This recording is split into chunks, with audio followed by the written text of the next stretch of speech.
Hello friends, मैं शशि पांडे अपने YouTube channel NCERT smarty में आप सभी का एक बार फिर से स्वागत करती हूँ और आशा करती हूँ कि आप सभी बहुत अच्छे होंगे। अगर चैनल पे नए हैं तो चैनल को सब्सक्राइब कर लीजिए, वीडियो अच्छी लगती है तो लाइक कीजिए, कमेंट कीजिए, अपने फ्रेंड के साथ शेयर कीजिए।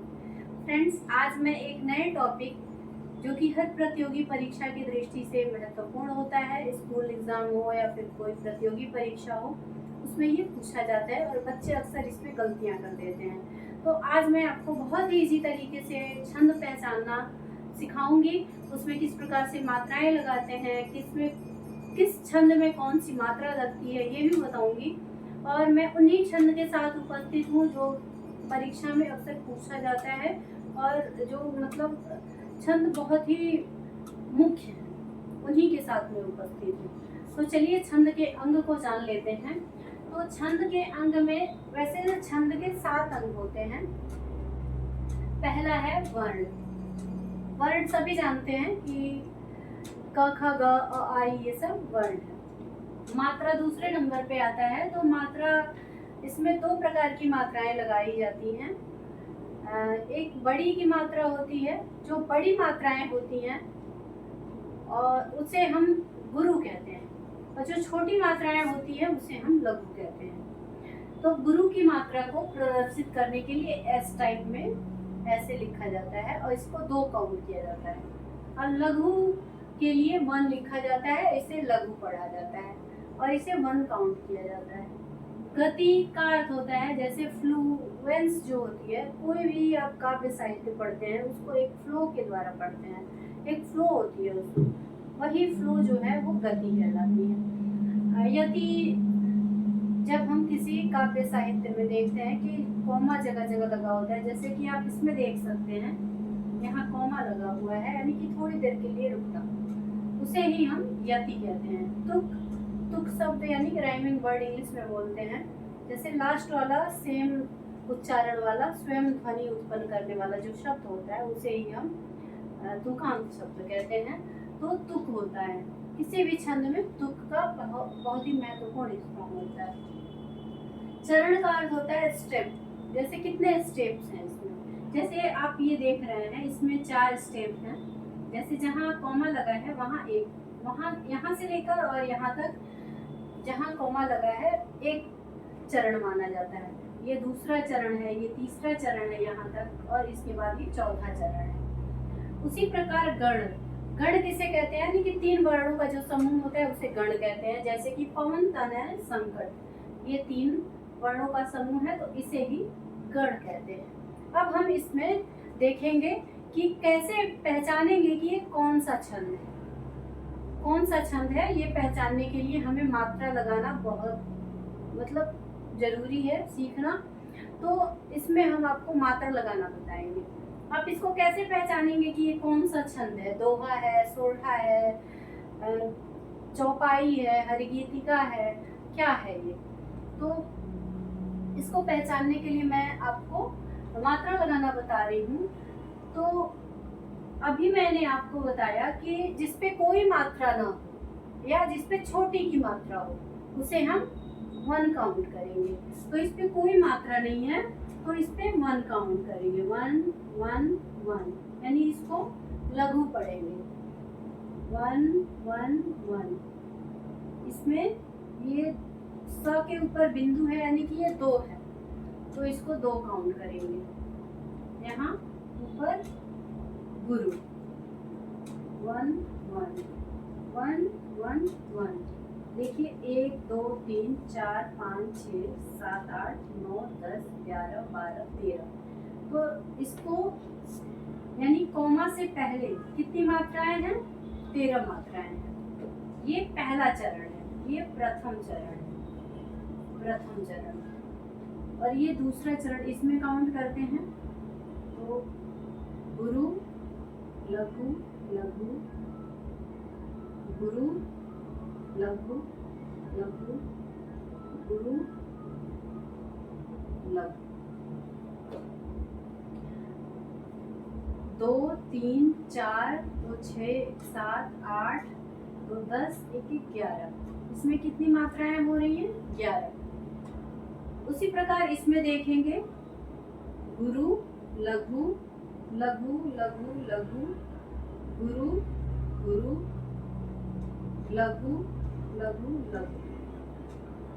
2 1 3 4 5 6 2 8 2 10 11 12 13। इसमें भी कितनी मात्राएं हो रही हैं? 13। इसमें ह और र ये आधा आधा मात्रा मिलके एक मात्रा, इसको काउंट करेंगे। लघु लघु लघु लघु लघु लघु लघु गुरु लघु। 1 2 3 4 5 6 7 8 2 10 11। इसमें कितनी मात्राएं हो रही हैं? 11। अब आप देखेंगे इसमें कि प्रथम यानी कि ये प्रथम चरण है और ये द्वितीय चरण है, द्वितीय, ये तृतीय चरण है और ये चतुर्थ चरण है। कॉमा के बाद, ये कॉमा के बाद चतुर्थ चरण। तो इसका डेफिनेशन कैसे हम बताएंगे? तो जिस छंद में पहला और तीसरा जो चरण है उसमें 13-13 मात्राएं, यानी कि प्रथम और तृतीय में 13-13 मात्राएं हों और द्वितीय और चतुर्थ में 11-11 मात्राएं हों, तो उसमें दोहा छंद होता है। कौन सा छंद होता है? दोहा छंद होता है। तो ये आसानी से आप समझ जाएंगे कि दोहा छंद में पहले और तीसरे चरण में 13-13 मात्राएं होती हैं और द्वितीय और चतुर्थ चरण में 11-11 मात्राएं होती हैं।